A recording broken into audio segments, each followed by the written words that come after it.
मुझे पाटलिपुत्र लौट जाना होगा। पितामह चंद्रगुप्त और पिता बिंदुसार के विशाल मौर्य साम्राज्य के भविष्य पर पुनः अनिश्चय के बादल मंडराने लगे हैं।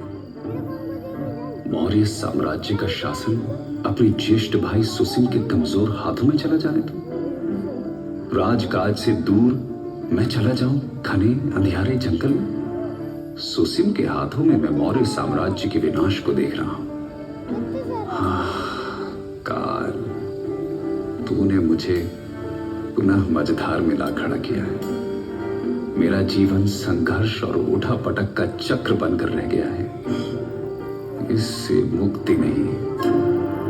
अशोक को साम्राज्य के भविष्य की चिंता थी। कई तरह के प्रश्नों ने आघेरा था।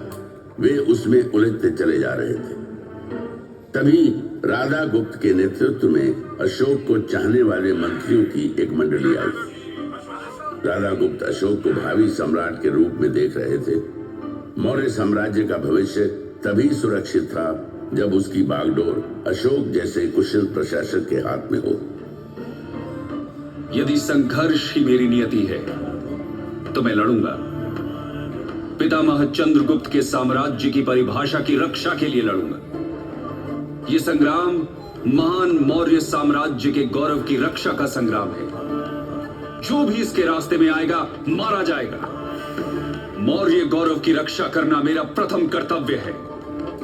इसकी राह में मेरे भाई, मेरे संबंधी जो भी आते हैं आने दो।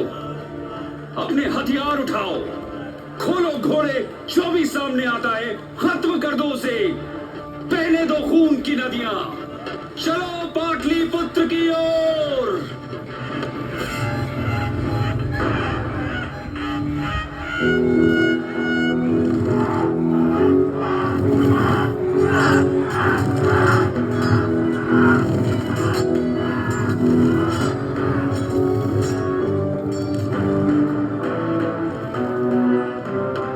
भयंकर मारकाट मची।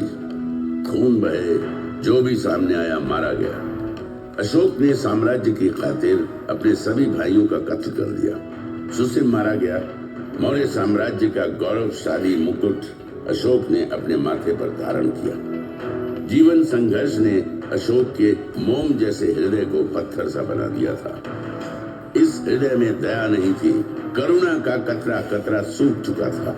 पाटलिपुत्र की गद्दी पर बैठने के साथ ही अशोक ने साम्राज्य विस्तार के लिए एक के बाद एक कई लड़ाइयां लड़ी। युद्धों का ये सिलसिला लंबा चला। लेकिन एक प्रदेश अभी भी था जो अशोक की पहुंच से दूर था। वो प्रदेश था कलिंग प्रदेश।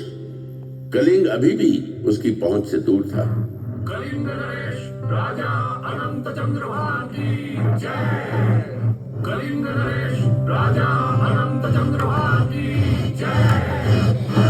कलिंग आजाद था, पराधीनता उसे स्वीकार न थी। उत्तर भारत के समस्त राज्य अशोक के कब्जे में आ गए थे। पूरब में बंगाल और दक्षिण में कृष्णा नदी तक उसका साम्राज्य फैल चुका था।